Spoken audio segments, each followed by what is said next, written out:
నీతో దేవుని చిన్న మాట. ప్రియ శ్రోతలందరికీ నా వందనాలు. మీరందరూ బాగున్నారా?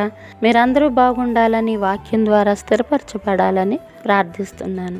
ఈరోజు దేవుని వాక్యం గలతీ పత్రిక 4వ అధ్యాయము 6వ వచనం. మరియు మీరు కుమారులై ఉన్నందున నాయనా తండ్రి అని మొర్రపెట్టు.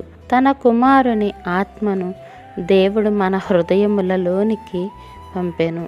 ప్రియా దేవుని బిడ్డలారా, నాయనా తండ్రి అని మొర్రపెట్టు ఆత్మ.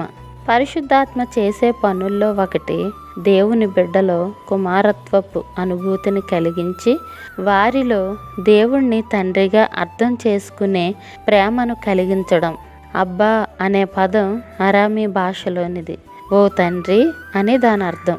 పరలోక తండ్రిని సంబోధించేటప్పుడు యేసు అదే మాట ఉపయోగించాడు. అరామీ భాషలోని అబ్బా అనే పదాన్ని గ్రీకు భాషలోని తండ్రి అని అర్థం వచ్చే మాట. గ్రీకు పాటేర్తో కలవడం లోతైన సన్నిహిత్యాన్ని, ఉద్వేగాన్ని, ఆతురతను, అభిమానాన్ని పరిశుద్ధాత్మ ద్వారా దేవుణ్ణి మొర్రపెట్టే ధైర్యాన్ని సూచిస్తూ ఉన్నది.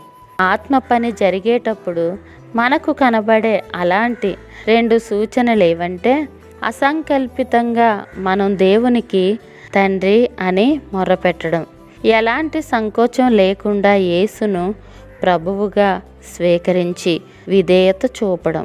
ఈ భాగంలో పరిశుద్ధాత్మలో బాప్తిస్మం, ఆయన నిరంతర నింపుదల అనేవి ప్రాముఖ్యంగా పౌలు మనసులో ఉన్నట్లు కనిపిస్తూ ఉన్నది. ఎందుకంటే పరిశుద్ధాత్మ మన వద్దకు రావడానికి కుమారత్వమే కారణమని పౌలు అంటాడు. అంటే మనం ఇదివరకే క్రీస్తునందలి విశ్వాసం ద్వారా కుమారులం అయ్యాం. కాబట్టి దేవుడు పరిశుద్ధాత్మను మన హృదయాల్లో కుమ్మరిస్తాడు. దత్తపుత్రత్వం అనేది తన కుమారుని ఆత్మను పంపకముందే జరుగుతుంది. ఇట్లు మీ సహోదరి భాగ్యం. మరణాత షాలోం.